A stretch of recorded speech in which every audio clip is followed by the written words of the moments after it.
പിണറായി ഭരണകാലത്ത് മദ്യവും മയക്കുമരുന്നും കേരളത്തിൽ സുലഭമായി എന്നും പട്ടാപ്പകൽ ഗുണ്ടാവിളയാട്ടവും അക്രമങ്ങളും ഈ ഭരണകാലത്തിന്റെ സവിശേഷ നേട്ടങ്ങൾ ആണെന്ന് ചെങ്ങളായി പഞ്ചായത്തിലെ കൊയ്യത്ത് സംഘടിപ്പിച്ച കുടുംബസംഗമം ഉദ്ഘാടനം ചെയ്തു വി എം സുധീരൻ പറഞ്ഞു. ജനക്ഷേമ പ്രവർത്തനങ്ങൾക്കെതിരെ മുഖം തിരിക്കുന്ന പ്രവണതയാണ് കേന്ദ്ര സംസ്ഥാന സർക്കാരുകൾ സ്വീകരിച്ചതെന്നും അദ്ദേഹം കൂട്ടിച്ചേർത്തു. ടി രാജ്കുമാർ അധ്യക്ഷത വഹിച്ചു. സ്ഥാനാർത്ഥി അഡ്വക്കേറ്റ് സജി ജോസഫ്, ടി.എൻ.എ. ഖാദർ, തോമസ് വക്കത്താനം, കെ.പി. ഗംഗാധരൻ, നൌഷാദ് ബ്ലാത്തൂർ, രാജീവൻ പാലുണ്ട, അഷ്റഫ് വളക്കൈ, ബിജു പുളിയംതൊട്ടി, രാജേഷ് നമ്പ്യാർ, ദിവാകരൻ മാസ്റ്റർ, നാസർ വളക്കൈ, ഐബിൻ ജേക്കബ്, നവാസ് കൊയ്യം എന്നിവർ സംസാരിച്ചു.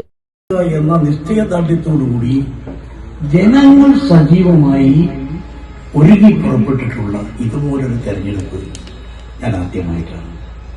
പക്ഷേ രാഷ്ട്രീയ മത്സരമായി വരും തെരഞ്ഞെടുപ്പ് കാര്യങ്ങളൊക്കെ അങ്ങോട്ടും ഇങ്ങോട്ടൊക്കെ പറയും. ഇതല്ല, അതിലേക്ക് പറഞ്ഞയക്കുക. പിന്നെ നമുക്കറിയാം, അവിടെ എന്തായാലും ഭരണത്തിന്റെ സ്ഥിര കേന്ദ്രത്തിൽ അദ്ദേഹത്തിന് വലിയ വലിയ ചുമതലകൾ, അർഹിക്കുന്ന ചുമതലകൾ ഉണ്ടാകും. കാരണം അദ്ദേഹത്തിന്റെ സേവനങ്ങൾ പ്രയോജനപ്പെടുത്താൻ സാധിക്കും. ഞാനത്